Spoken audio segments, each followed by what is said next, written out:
उथल पुथल तो नेशनल कॉन्फ्रेंस कांग्रेस और पीडीपी में है।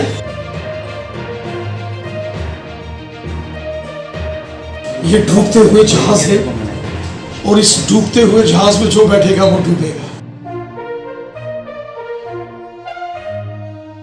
इसलिए वहां के जो बड़े नेता हैं उन पार्टियों को छोड़कर आज भारतीय जनता पार्टी में शामिल हो रहे हैं।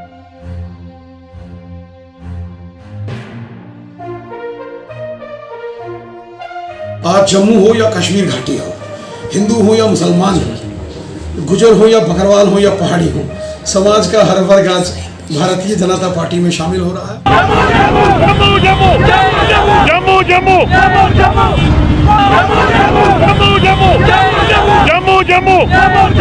देवेंद्र सिंह राणा और सुरजीत सिंह सलाथिया की ज्वाइनिंग के बाद एक खुशी की लहर भी देखी जा रही है। इसी बीच बात करने के लिए हमारे साथ भाजपा के प्रदेश अध्यक्ष रविंद्र रैना जी मौजूद है। सर, जिस तरह ये ज्वाइनिंग हुई है, क्या देखते हैं आप कि पार्टी में उथल पुथल होगी, किस तरह खुशी की लहर इस समय पार्टी में? उथल पुथल तो नेशनल कॉन्फ्रेंस कांग्रेस और पीडीपी में है।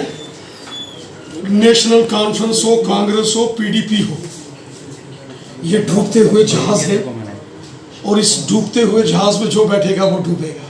इसलिए वहां के जो बड़े नेता हैं उन पार्टियों को छोड़कर आज भारतीय जनता पार्टी में शामिल हो रहे हैं। पहले भी बड़े दिग्गज नेताओं ने भारतीय जनता पार्टी का दामन जो है वो थामा है। आज जम्मू हो या कश्मीर घाटी हो, हिंदू हो या मुसलमान हो, गुजर हो या बकरवाल हो या पहाड़ी हो, समाज का हर वर्ग आज भारतीय जनता पार्टी में शामिल हो रहा है। भारतीय जनता पार्टी का हमारा मिशन है 50 से ज़्यादा सीटें लेकर भारतीय जनता पार्टी आगामी इलेक्शंस के बाद यहाँ मुख्यमंत्री बनाएगी। जम्मू कश्मीर में प्रचंड जीत के साथ अगला मुख्यमंत्री भारतीय जनता पार्टी का होगा। और आज जिस प्रकार पूरा जन समुंदर भारतीय जनता पार्टी में आ रहा है, आज जम्मू हो या कश्मीर घाटी हो, पिछले दिनों मेरा जब कश्मीर घाटी का प्रवास हुआ, श्रीनगर हो, कुलगाम हो, अनंतनाग हो, पहलगाम हो, पुलवामा हो और यहाँ तक कि शोपियान जैसे एरिया में, जिस शोपियान में आतंकवादियों का बोलबाला किसी जमाने में रहता था, आज वहाँ भारतीय जनता पार्टी है। तो एक लगातार प्रयास भारतीय जनता पार्टी के कार्यकर्ताओं ने किया है। आज पूरे जम्मू कश्मीर में सबसे ज़्यादा बीडीसी, डीडीसी, पंचिस, सरपंचिस, म्यूनिसिपल कमेटियों के president, vice president, chairman, vice chairman, mayor, deputy mayor, ये हमारे।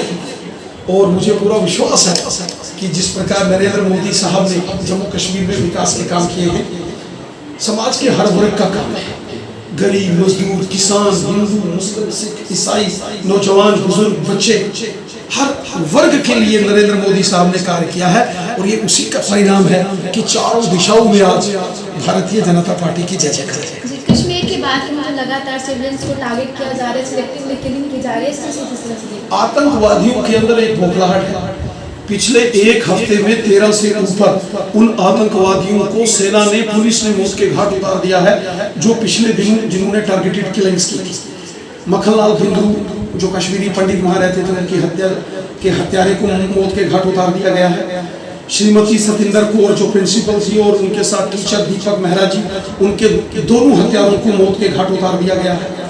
इसी प्रकार जो वीरेंद्र पासवान जी जो बिहार के रहने वाले थे और शफी अहमद साहब जो कश्मीर के ही रहने वाले थे, उनकी हत्या में शामिल आतंकवादियों को भी सेना ने मौत के घाट उतार दिया है।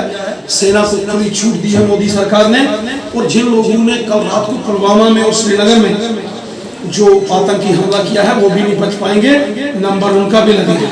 जो देश के खिलाफ साजिश करेगा, जो जम्मू कश्मीर के बेगुनाह लोगों की हत्याएं करेगा, उन सब का नंबर लगेगा। कोई साफ्टो से हमारे साथ रविंद्र रैना जी मौजूद है।